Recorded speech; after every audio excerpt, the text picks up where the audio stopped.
Oružane snage Rusije su zbog aktiviranja napadačkih akcija ukrajinske vojske na određenim pravcima duž linije fronta sprovele obimnu obaveštajnu operaciju i stekli precizne informacije o planovima kijevskog režima. Do tog zaključka je došao ukrajinski vojni stručnjak Oleg Starikov. U intervjuu lokalnim medijima detaljno je opisao rad ruske obaveštajne službe, a onda je i objasnio zašto je Gerasimov prisutan na prvim linijama fronta. Ranije su mediji izvestili da je načelnik generalštaba ruskih oružanih snaga Valerij Gerasimov bio prisutan u jednoj od komandnih tačaka vojske na prvim linijama tokom aktiviranja napadačkih akcija ukrajinske vojske na određenim pravcima. Komandant zajedničke grupe trupa je pratio situaciju na liniji fronta.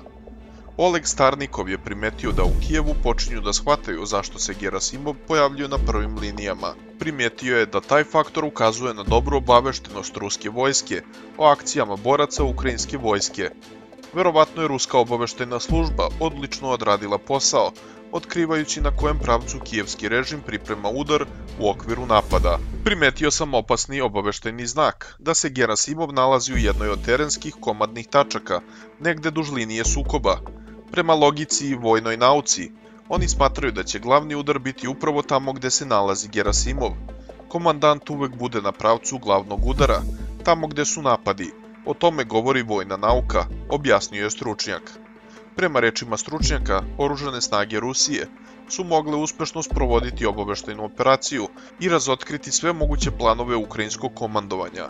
Ne može se isključiti da je Moskva u okviru svoje vojne obaveštajne delatnosti dobila sva obaveštenja o daljoj strategiji ukrajinske vojske, što će joj omogućiti značajnu prednost na frontu, zaključio je stručnjak.